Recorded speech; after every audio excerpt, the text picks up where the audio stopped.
If nobody approved of you, would you still feel valuable? Don't answer too quickly, because hidden inside that question may be the reason human beings seek validation. Most of us never question validation. We assume it is natural. Natural to want appreciation. Natural to want recognition. Natural to want approval. But Krishnamurti asked a very different question. Not how do I get more validation, but why do I need it at all? And perhaps the answer is not as simple as it seems, because validation is not merely about being liked. It is about something much deeper. It is about value, the feeling that I matter, the feeling that I am somebody. And the moment we begin to examine that feeling, an entirely different inquiry begins. Somewhere along the way, we learned something dangerous, that our value depends on recognition. Parents rewarded us, teachers compared us, society ranked us, and slowly we began to believe, if I am approved of, I matter. If I am not approved of, perhaps I do not. So we learn to look outward. Outward for confirmation, outward for reassurance, outward for value. And this conditioning begins so early, most of us never even notice it.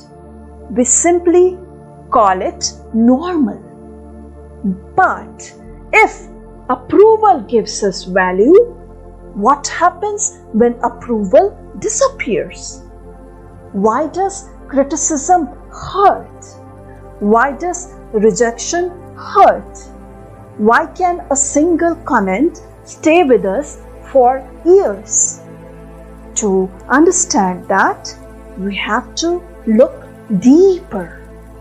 Rejection hurts because it threatens something we have become psychologically attached to.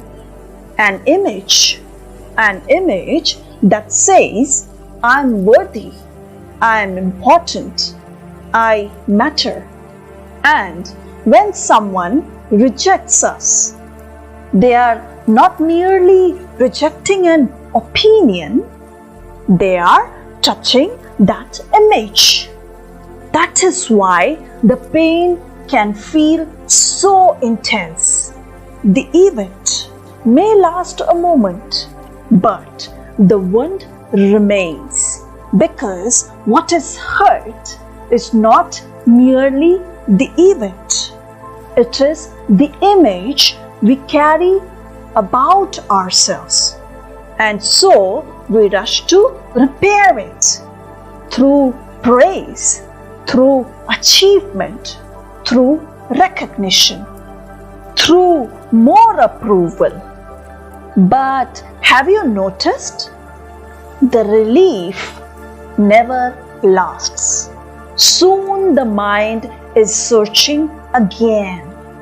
And perhaps that reveals something important. Maybe the problem is not rejection. Maybe the problem is the image that needs protection. And that raises a far more serious question. Who are you without that image? This may be the most important question in the entire inquiry. Who is the one seeking approval? Look carefully. Without your achievements, Who are you? Without your status, who are you? Without comparison, who are you? Without what others think about you, who are you? Most of us rarely stay with these questions. We immediately reach for another identity, another label, another description, another image. Because the mind is deeply afraid of being nobody. So it is constantly trying to become somebody through success, through knowledge, through recognition, through validation. Yet, the more it becomes, the more uncertain it remains, because no image can ever provide lasting psychological security. An image is always fragile, always dependent, always vulnerable, and perhaps that is why validation never truly satisfies, because what seeks validation is itself uncertain. So, if seeking validation cannot bring lasting security, what can? How does one become free of this endless search for approval? Not as an idea, not as a theory. Actually, most approaches tell us to become more confident, to think positively, to care less about what people think. But Krishnamurti suggested something entirely different. Observe. Observe the pleasure when someone praises you. Observe the hurt when someone criticizes you.